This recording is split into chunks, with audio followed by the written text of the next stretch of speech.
विज्ञान की ताकत जो इंसान को भगवान बना सकती है या शैतान।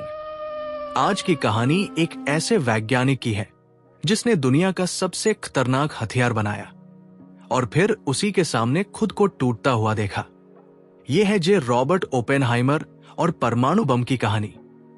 1904 में एक यहूदी परिवार में जन्मे रॉबर्ट ओपेनहाइमर बचपन से ही अलग थे। केमिस्ट्री के प्रयोग, कविताएं लिखना और संस्कृत के श्लोक सब उनकी दुनिया थी। कैम्ब्रिज और गॉटिंगन यूनिवर्सिटी में उन्होंने क्वांटम फिजिक्स की बुनियाद रखी। पर क्या उन्हें पता था कि यही ज्ञान एक दिन लाखों लोगों की जान लेगा। 1939 में अल्बर्ट आइंस्टीन और लियो ज़िलार्ड ने अमेरिकी राष्ट्रपति रूजवेल्ट को चेतावनी दी कि नाजी जर्मनी परमाणु बम बनाने की कोशिश कर रहा है, जिसके जवाब में अमेरिका ने $2 अरब, 1.3 लाख लोग और जे रॉबर्ट ओपेनहाइमर की अगुवाई में मैनहट्टन प्रोजेक्ट शुरू किया, एक गुप्त मिशन जिसने दुनिया को परमाणु युग में प्रवेश करा दिया। 16 जुलाई 1945 न्यू मैक्सिको का रेगिस्तान, दुनिया का पहला परमाणु विस्फोट। ओपेनहाइमर ने जब उस विशालकाय मशरूम बादल को देखा तो उनकी आत्मा कांप गई। भगवद गीता का वो श्लोक, अब मैं मृत्यु बन गया हूं, उनके होठों पर था। विज्ञान ने सफलता पाई, लेकिन मानवता हार गई। Few people laughed. Few people cried. Most people were silent. I remembered the line from the Hindu scripture, the Bhagavad Gita. Vishnu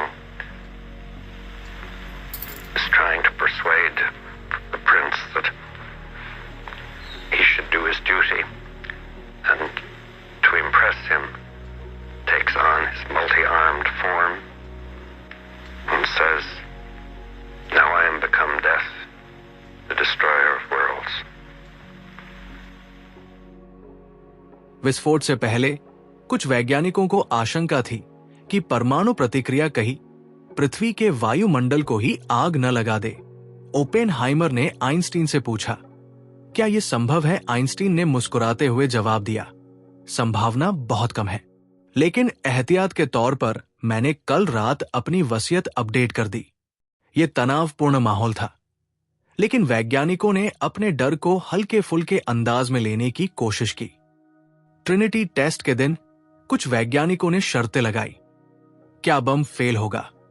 क्या यह पूरे रेगिस्तान को राख कर देगा या वाकई वायुमंडल को जला देगा? आखिरकार जब विस्फोट हुआ तो कुछ क्षणों के लिए सन्नाटा छा गया और फिर एक नई विनाशकारी शक्ति की गूंज पूरे विश्व में फैल गई। 6 अगस्त 1945 लिटिल बॉय बम ने हिरोशिमा को नर्क बना दिया। 3 दिन बाद फैट मैन ने नागासाकी को तबाह किया। 2 लाख से ज्यादा लोग मारे गए। ओपेनहाइमर ने प्रेसिडेंट ट्रूमैन से कहा, मेरे हाथ खून से लथपथ है, पर तब तक बहुत देर हो चुकी थी। युद्ध के बाद ओपेनहाइमर परमाणु निरस्त्रीकरण के प्रबल समर्थक बन गए, लेकिन शीत युद्ध के दौर में अमेरिका को एक बलि का बकरा चाहिए था।